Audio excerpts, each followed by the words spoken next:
Welcome to the Kennedy Report podcast, ladies and gentlemen. This is the first inaugural episode of an audio-only version of my show. I've been toying with doing this for a while, but like so many things in life, there's only so many things you can do in a day. So when you find time, you finally get to something. It makes sense. I've got a bit of an audio background, being an audiobook narrator and learning sound engineering, so doing audio-only content is obviously a logical progression. I've got a bit of a history doing radio with the Crusade channel for a time, so I'm comfortable in front of a microphone. One of the reasons why I wanted to do this audio-only podcast as well is because, quite frankly, there's just a limit to video content. Of course, people look for audio content when they are in different circumstances than when they're doing video watching. And in fact, if you're like me, a lot of the YouTube videos that you actually consume are for mainly the information reasons, and you listen to them rather than watch them. So, thank you for joining me for this inaugural episode of the audio-only version of the Kennedy Report. Marcel, Lefebvre and the Society of St. Pius X are winning. Now, you might be thinking to yourself, why are you talking about this as if there are winners and losers? Well, because this is life, my friends, and there are always winners and losers. You're winning or you're losing. It's pretty simple. It's pretty clear that there's been an onslaught of attacks against the Society of St. Pius X for the last year or two.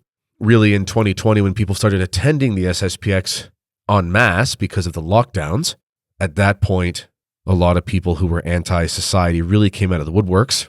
We're not going to mention them all because, as Christ says, you don't cast pearls before swine, but nonetheless, you know who they are. Recently, the attacks against the SSPX have gotten even stronger, with some of the bigger outlets, both in print and in media, audio, video, whatever, spending a lot of resources going after the Society of St. Pius X. But they're failing, and the Society of St. Pius X is winning. Marcel Lefebvre is winning, and the others are losing. And what do I mean by that? Well, first, a little bit of background. My wife just sent me a phone message, and it was an image. It was an image of, actually, I'll just take it out here and look at it as I'm saying this. It was an image of the state of the priesthood before the Novus Ordo, and then the state of the priesthood after. And what's interesting, if you actually look at the graphs of the number of priests in the United States, and this is just the number of total priests, it's surging from the year 1950 to the year 1970. I don't know if it's the same as population growth. I don't know, but it's surging. And then after 1970, it immediately starts to decline. And then there's a real stark drop-off starting in the 1980s, and now we're in this massive vocation shortage, and there are way less priests today in the United States of America than there were in 1950, way less than there were in 1970. And then that's compared with the Society of St. Pius X, where it's been a complete or a continual growth upwards with no signs of slowing down in the same time frame. The message that she sent me reads the following. It says, in 1970, the Novus Ordo Missae, the new Mass of Pope Paul VI, began. In 1970, the Society of St. Pius X, founded by Archbishop Marcel Lefebvre, began, exclusively offering the traditional Mass and focused on traditional seminary formation. Since 1970, total U.S. priests, diocesan and religious, have declined by 42%, from almost 60,000 to just under 35,000. Since 1970, the SSPX has continuously increased vocation, reaching their highest ever last year with 707 total priests worldwide. Now, that number 707 may not seem like a lot because it's compared to this overall number, but you have to remember the SSPX is just one order of priests, and you have to understand the caliber of priests that's coming out of it, and you have to understand how many people are these SSPX priests ministering to. Not how many people are registered at parishes, how many are they ministering to? Anyway, the point is that they punch way above their weight, and the SSPX, of course, is not the only order of traditional priests in the church. I'm not trying to take anything away from the Fraternity of St. Peter, Institute of Christ the King, or any other group or parish or diocese that's doing a good job. I'm not trying to do that. This isn't a trad war thing. But the reality is that Marcel Lefebvre has been vindicated over and over again. Tradition was the response, and the Novus Ordo was not. The experiment of the Second Vatican Council has been an unmitigated disaster, and Marcel Lefebvre is vindicated more and more every day. And the reason I say that is because by their fruits you shall know them. Doesn't matter how many times you want to bring up the word obedience or licit or full communion or whatever, way you want to misuse a term to go after the SSPX. You can be as licit and obedient and as full communion-y as you want, but guess what? Nobody wants to go to your parish because it doesn't feel Catholic. These are the facts. Recently, the Society of St. Pius X podcast, who I'm not officially affiliated with, by the way, people think I am, sometimes I'm not. They did an interview with a good friend of our family, Father David Sherry, who we had the pleasure of him being our parish priest for a while. Don't worry, I know the SSPX don't actually have jurisdictional parishes. It's a turn of phrase, or it's a colloquial expression. I guess his technical term would have been the prior. Anyway, he did this interview, and Father Sherry was using his laptop and basically the computer microphone and Zoom or whatever it was, and the video is almost at 200,000 views. It's called Why the SSPX is Correct. That video's been out for maybe 3 weeks. If you combine the big major platforms over the last 6 months, and we're talking the big ones, big budgets, multi-camera, 4K streaming, flying people in for shows, marketing teams, etc. I don't know if their total views in the anti-SSPX persuasion will actually accumulate 200,000. Why is that important? It shows you where the heart of the faithful are. This is just one example. I was recently on Brian Holdsworth's podcast, and it's somewhere around 30,000, 30 plus right now. I was on there a couple weeks ago, and it was him having a good conversation with me. It was a great conversation. He's not pro SSPX. He's not anti in the annoying sense of he's got some, reason to want to go after them all the time. He's just not convinced of the positions, and fair enough. But the point is he had me on, and we talked, and that's 30,000 more views. Again, just me and two guys with a Skype call. It was a great conversation, don't get me wrong, but again, there's no marketing, there's not a massive channel, not a huge team behind it, not 4K multicam streaming or, some sort of green screen studio setup, having people in studio, nothing like that. It was just two guys and webcams, probably DSLR cameras with the capture card anyway, that's inside baseball for streamers and stuff. But the point is that the SSPX holds a positive place, a place of affection in people's hearts, and they can see through all the nonsense and they realize where the truth lies. In fact, some of these outlets that are woefully anti-Society of St. Pius X are really struggling financially at this point.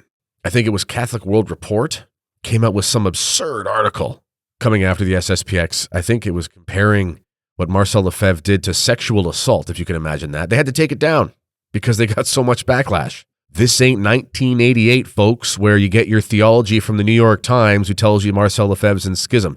People can actually use Google now and realize what schism actually means and that it doesn't apply to Society of St. Pius X or Marcel Lefebvre. You don't get to go around calling people sexual assaulters for their spiritual or for their religious convictions. You sound like a bunch of whiny nutso Democrats, for goodness sake. What's wrong with you? People at this point, it's calling everybody a schismatic. Oh, you're a schismatic. You sound like, those idiots on CNN calling everybody a racist. It's sad. It's pitiful at this point. But the reason Marcel Lefebvre is winning is because tradition is winning. Marcel Lefebvre was never in this for the money, as they say. He was never in this because it was about him. He was never in this because he wanted to be famous. This is why when people compare him to Martin Luther, I have to give my head a shake. Martin Luther was a probably perfectly possessed egomaniac, for goodness sake. He made himself quite famous, quite comfortable, and quite well fed, I might add, when he took his stance against reality. Marcel Lefebvre had a chance to retire as an esteemed bishop of the church and basically write books and go and give lectures. Sounds kind of nice. I wish I could do that. Gets pulled out of retirement in his 60s and has to go to war and lose everything, naturally speaking. Who wants to die? What kind of person would willingly choose the path of Marcel Lefebvre? Think about it for a second. This is like the arguments that say Marcel Lefebvre was, a renegade or in it for himself or that sort of stuff. It's the same thing as when people criticize the 12 apostles. I'm not saying Marcel Lefebvre was one of the 12 apostles, although he's a bishop, and bishops are apostles, successors to the apostles. There was a recent video that came out by the Babylon Bee. It was really funny. And it was going over, it was a parody, obviously, it's satire, showing this meeting of the 12 apostles, this fictional meeting, and making it seem like they were planning their hoax. Jesus died, crucified, and he didn't actually rise from the dead. This is obviously, this isn't serious. And they were planning the hoax. And it was hilarious because, they were saying, hey, this is what we'll do. This was Peter talking. And sure, Jesus, Jesus died and he didn't rise from the dead. So what we're going to do is we're going to pretend he did and make up this elaborate hoax. And then we're all going to get killed for it. Doesn't that sound great, guys? It was a funny video. And that's true. I mean, it's psychologically The psychological arguments in favor of the apostles are quite strong. It's psychologically implausible, if not impossible, that a group of men could embark on some sort of scheme to fool the Roman Empire, somehow steal the body, roll the stone, dispose of it, blah, blah, blah. All these different things, all for what? Knowing they were going to be executed? It's stupid. Doesn't make any sense. It's the same thing with Marcel Lefebvre. It was clear from day one that he was going to be hated for doing what he did. It wasn't going to make him rich. The Lord provides, and the providence behind providing the seminary in Acon and that sort of thing was providential. But he did not. I mean, look at how some of these bishops are today. Even some of the traditional ones. People think, oh, so-and-so is a great bishop. He's a traditional bishop. And it's like, yeah, he says some interesting things in interviews, but what's he doing? Well, he's living in a nice apartment in Rome, and he's going around and giving talks, and they're probably giving him $10,000 speaking fees, if not more. Marcel Lefebvre did not do that. He basically made it clear that he was going to ostracize himself for the sake of the truth. That's what Christians do. I can sympathize to a very small, a very small portion, or a very small degree. Is that the right term? Small degree to what Marcel Lefebvre went through. I personally was someone who was going to be a candidate. I wasn't a candidate. I was going to be booked. I was already booked for one conference. I was on the road to being on the, conservative Catholic speaker circuit. The who's who in the diocesan conservative Novus Ordo paradigm had, tapped me on the shoulder and said, you're up, kid. And I was going to be speaking here and there and everywhere, whatever, making some decent money, not going to lie. And then I came out of the traditionalist closet and said, I think Marcel Lefebvre is awesome. And swiftly that was made him, it was canceled. And these people just, basically ghosted me from their lives because of charity and unity, of course. My point here is not to be, have sour grapes. My point is that Marcel Lefebvre's situation was what I've just described, but completely amplified. I mean, this is a man who was a beloved son of Pope Pius XII, only to be ostracized as a schismatic by one of his successors for standing for the same things Pius XII stood for. How absurd is that? This is a man who was told that he was a schismatic for wanting to say the same prayers over his chalice that he said when he was ordained. It's insane. The Code of Canon Law changed in 1983. In 1982, he could not have been called a schismatic legally. In 1988, magically he could be, even though it's the same thing that, doesn't make a difference. Marcel Lefebvre was not in it for himself. He did not start the Society of St. Pius X because he wanted to get subscribers on YouTube. He did not start the Society of St. Pius X because he wanted to be able to get invited to Steubenville for a conference and be the headliner. He did not start the Society of St. Pius X in order to sell books. He started the SSPX in order to respond to a need of the faithful.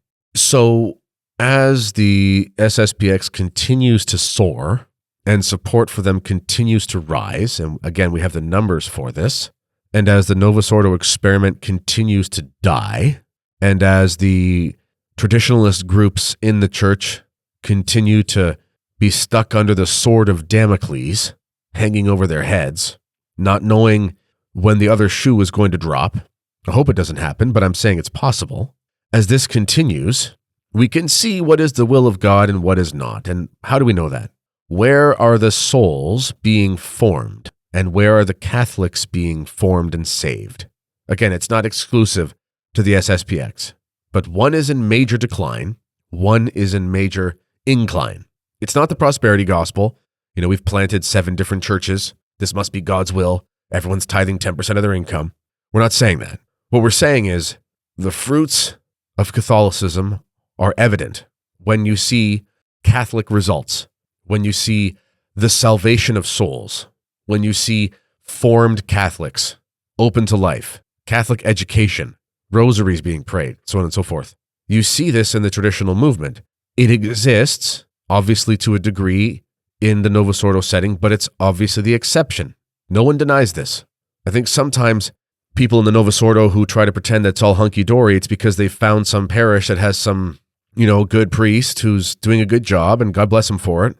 But they don't look at the parish registrar and say, oh, only 15% of people on our registry actually come to Mass every Sunday. Sure, that 15% are believing Catholic. That's great. No one's taking anything away from that. But then you go look at the parish registrar or the chapel registrar for an SSPX chapel or Mass center, whatever you want to call it, and there's 200 people on it, and there's 400 people at Mass every Sunday.